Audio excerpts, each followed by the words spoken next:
Ose ne kemi këtë idenë që pledatimi i tepërt për këdhelia i bën të dobët meshkujt se meshkujt duhet të jenë të fortë etj. Nuk i ndikon kjo në butësinë e tyre? Absolutisht që jo.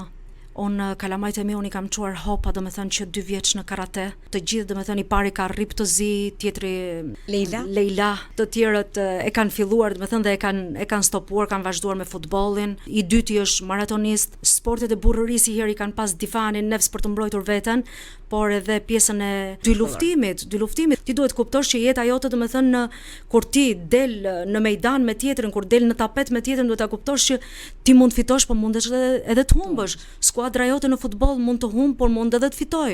Ti mund të jesh shumë i afërt, e kam të djalin e tretë Yusrin, është shumë i aftë. E kupton që talenti i tij nganjëherë nuk ka të bëj fare punë. Dhe tek çështja e ledhatimeve, gjithmonë ndoshta ka ndikuar dhe kjo që kalamajt e mi janë rritur në vendet arabe dhe gjëja e parë në vendet arabe është që ti mashkull je përgjegjës.